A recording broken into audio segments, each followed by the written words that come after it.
Muy buenas a todos.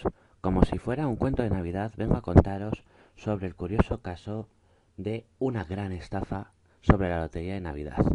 Muchos pues no la recordaréis y solo suele aparecer de vez en cuando, pues cuando algún periódico la vuelve a recoger de hemeroteca. Es la gran estafa que ocurrió en Valencia hace muchísimos años y que dejó pues a muchas familias sin su gran premio del gordo de Navidad. Todo empezó con Jacinto Sánchez Zambrana, que fue el hombre que en una pequeña capital de provincia pasó de ser un ciudadano honrado como cualquiera, muy querido por cierto en su día, al más buscado por los vecinos para ser literalmente ajusticiado, y no es una exageración. Cito textualmente lo que aparece en la hemeroteca del ABC. Fue buscado por los vecinos con ánimo de lincharle. Voy a poneros un poco en situación y os voy a contar la historia. Era la mañana del 22 de diciembre de 1986. La pequeña ciudad de Palencia, situada al norte de Castilla y León, no daba crédito a lo que oían por televisión y por la radio. Resonaba en todas partes el número de la lotería del 3772. El jolgorio y la alegría no tardaron en resonar por la ciudad. Más de 300 familias, la mayoría de unos barrios más humildes de la ciudad, el Cristo, habían adquirido el número premiado en el bar del hogar del pensionista del barrio. Los problemas económicos que podían tener se habían acabado. Habían conseguido incluso dinero para todos los caprichos que quisieran darse. Y como el ser humano es muy impaciente, pronto fueron a cobrarlo en ese mismo día. Incluso algunos depositaron sus participaciones compradas en el banco esa misma mañana.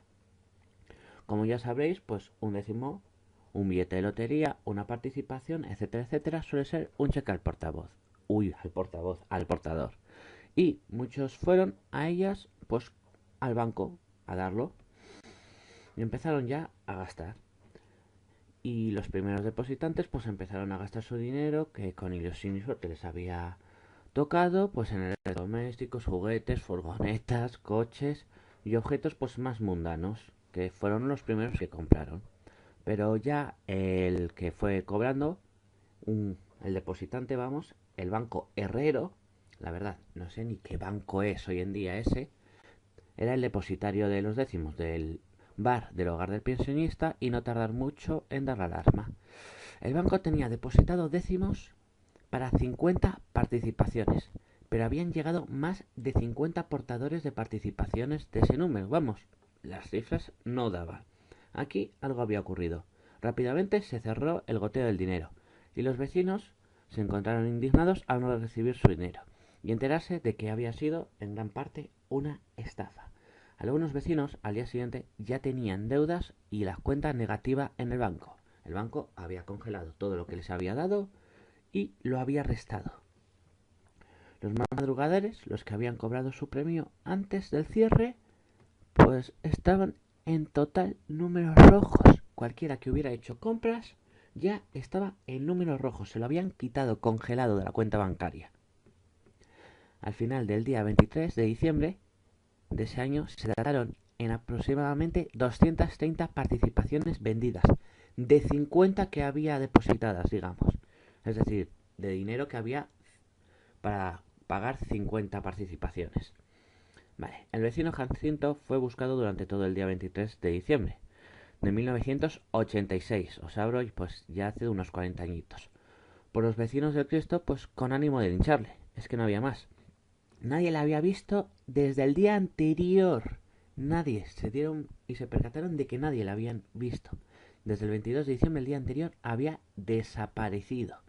Más tarde, pues se sabría que en cuanto supo del resultado del sorteo, echó pies en polvorosa a la ciudad vecina, es decir, a Valladolid.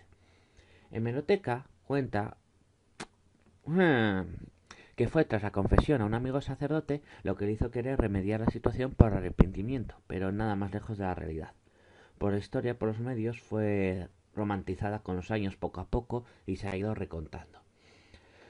En verdad, Jacinto, sabiendo que llevaba 3 días a la fuga, en verdad, el 22, el 23 y el 24, y que aunque el día 23 de diciembre la búsqueda se había limitado a Palencia, nada más enterarse los vecinos, estaban a ver si le veían por Palencia, sabía que el día siguiente los vecinos premiados habían abierto lo que es el abanico de búsqueda y ya empezaban a buscarle por Valladolid.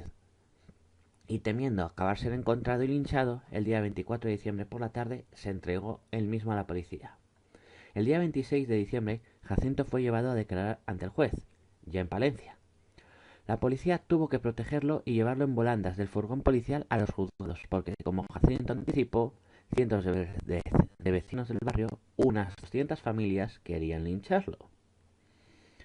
Jacinto al final fue declarado culpable y encerrado durante 1 año y medio en la cárcel por estafa. Las crónicas narran que después de salir de la cárcel abandonó Palencia para siempre, trasladándose al sur para no volver a ser visto más en la ciudad.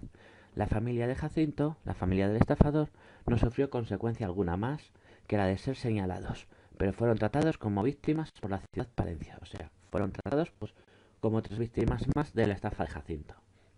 El resultado judicializado de los décimos, judicializado de los décimos, y el premio fue el reparto salomónico del premio de las participaciones. En cristiano, se puso en común el dinero real de los premios de las 50 participaciones y fue dividido en verdad entre las 232 participaciones datadas.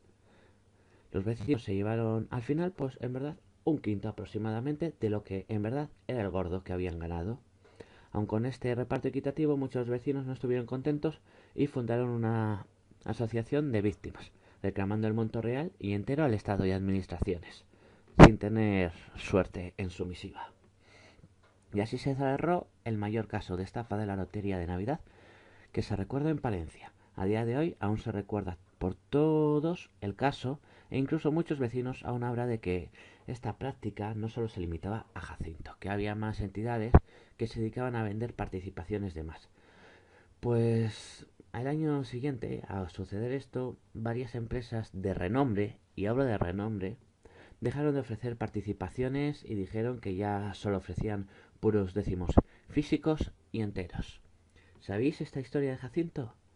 Pues que sepáis que fue de los mayores casos y que ha sentado bastante jurisprudencia a partir de este caso, y cada vez que se hacen participaciones de más a partir de los décimos no se suelen anular. A partir de este resultado justo se suele repartir equitativamente entre las participaciones de más por los décimos.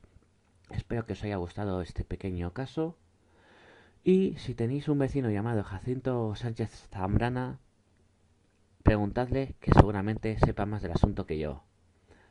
Así que hasta la próxima y adiós.